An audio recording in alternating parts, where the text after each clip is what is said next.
사람들에게 팔려서 애굽으로 끌려갑니다. 자, 하나님이 요셉은 자기의 뜻을 이루시기 위해서 임의로 이국 땅에 보낸 자입니다. 우리 아마 창세기에 나올 때 이 아브라함 다음으로 아마 선교사 파송을 받은 사람이에요. 너는 애굽으로 가서 선교의 일을 감당해라. 그 당시에 선교가 뭔지는 몰랐지만 어린 나이에 자기 임의도 아닌 형제들의 질투에 의해서 팔려가지고 애굽으로 넘어가서 이제 39장에 들어와서 보디발이라고 하는 이 애굽의 한 총리 집에 이제 들어오는 거죠. 총리라고 할 수는 없고 한 뭐라고 표현을 해야 될까요?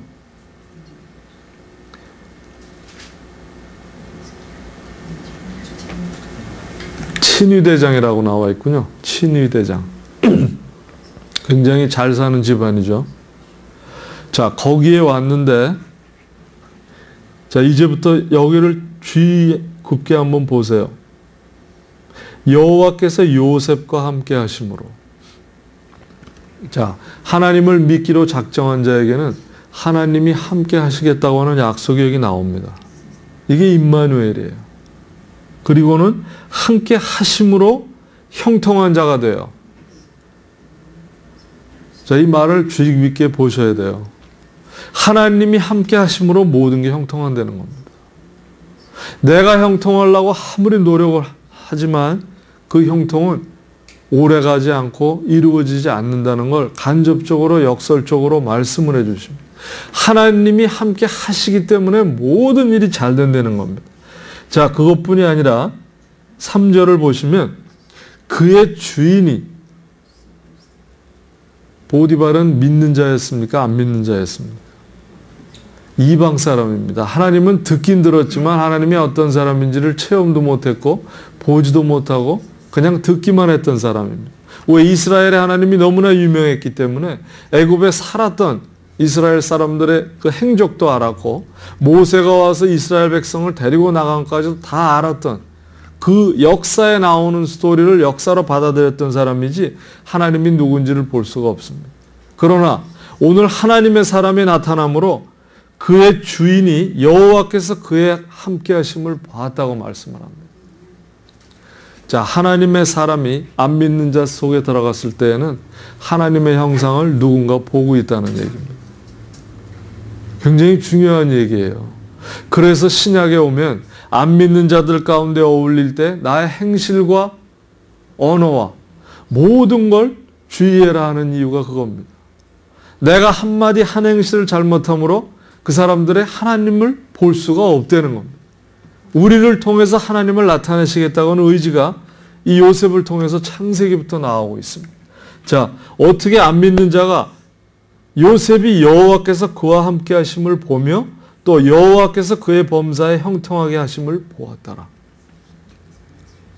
하나님이 하시는 일을 안 믿는 자들이 하나님을 믿는 자들을 통해서 보게 하시겠다고 하는 약속이 나타납니다. 자, 그것뿐이 아니라 5절로 가시면 그가 요셉에게 자기의 집과 그의 모든 소유물을 주관하게 한 때부터 여호와께서 믿는 자 한 사람을 위해서 그 애굽 사람의 집에 복을 내리셨다고 합니다. 믿는 자가 가는 곳에 안 믿는 자가 복을 받게 하신다. 왜 그렇습니까? 요나의 얘기죠. 왜 우리는 택한 사람만 복 받지 이방인들을 왜 복 주고 왜 구원하려고 합니까? 그래서 요나는 하나님이 가라고 그럴 때 반대편으로 간 사람입니다. 저 사람은 당연히 지옥 가야 될 사람인데 왜 저 사람에게 복을 내리느냐 이 말이에요. 그런데 여기에 보면 그 믿는 자를 위해서 안 믿는 자의 집에 복을 내리시고 여호와의 복이 그의 집과 밭에 있는 모든 소유에 미친지라.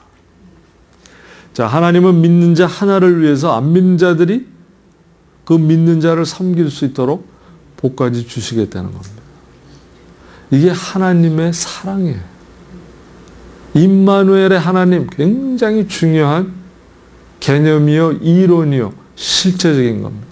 우리가 살아가면서 하나님이 막연히 계시다가 아니라 나와 함께 하심으로 나의 모든 일이 형통해지고 내 믿기 때문에 안 믿는 자 속에 들어갔을 때 그들까지 주관하시는 하나님을 나를 통해서 나타내시고 양쪽을 다 복받게 하신다는 거예요.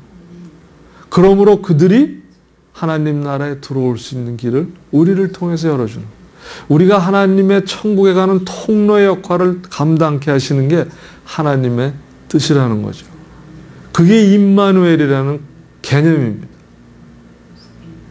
죄인, 이 세상에 죄인을 구하러 오시는 예수라는 이름을 지어주고 우리가 그 예수를 임마누엘이라고 부르리라 이렇게 말씀하신 것은 그분이 오셔서 죄인을 구원하시면서 그 주위에 예수를 거부하는 사람들에게까지도 모든 하나님의 사랑, 피 흘리심 이런 복음을 다 주시겠다는 하나님의 간접적인 계시가 창세기부터 전해지고 있습니다. 자, 17살에 이런 환경을 당하고 보디발이라고 하는 이방 땅으로 끌려가지만 끌려간 건 아니죠. 우리가 이제 히브리 말의 원어를 보내면 보냈다, 팔려갔다라는 뜻의 언어는 하나님이 주관자라는 뜻이 있습니다. 하나님이 보내셨다는 거예요. 내가 임의로 간 게 아니라. 그래서 히브리 언어의 원어를 보면 요셉이 팔려가고 요셉이 끌려갔지만 그 주관자는 하나님이었다는 거죠. 자, 신약에 와서 사도 바울이 하나님의 뜻은 우리의 뜻과 다르고 하나님의 길은 높고 우리의 길은 낮고 우리의 생각과 하나님의 생각은 틀리다는 말씀을 합니다. 나는 마치 이 길이 맞는 것 같아서 열심히 공부하고 이 커리어를 가져보려고 하지만 하나님의 생각은 전혀 그게 아니에요. 네가 그거 한번 해봐라. 시간만 허비하지. 네가 할 일은 여기에 있다라고 말씀을 하는 걸 우리가 받아들이려고 하질 않습니다. 그래서 그것을 순종하는 믿음으로 드릴 때 하나님이 그 길을 가기 위한 모든 여건을 형통하게 하시겠다는 겁니다. 자, 오늘 요셉을 보세요. 요셉을 하나님이 보내놓고 하나님이 뭐를 이루시길 원합니까? 보디발의 집에서 요셉이 습득한 것이 뭐였을까요? 집안 살림이죠. 집안 살림은 뭡니까? 이 행정의 일을 요셉에게 가르치시는 겁니다. 자, 우리가 인생을 살아오면서 내가 과연 어떤 직업을 가졌었고 어떤 환경에 있었나 이것이 다 하나님이 습득하게 하시는 은사라는 겁니다. 우리는 은사하면 영적 은사만 생각을 하는데 은사는 우리가 살아온 인생 가운데 내가 했던 일이나 그 일 가운데 습득됐던 기술도 은사입니다. 그 모든 걸 포함해서 우리는 은사라고 얘기를 해야지 은사하면 무조건 하나님이 주시는 것만 은사 나는 이거 모든 거 버려야 된다 이런 개념이 아닙니다. 하나님은 그렇게 답답하고 좁으신 분이 아니에요.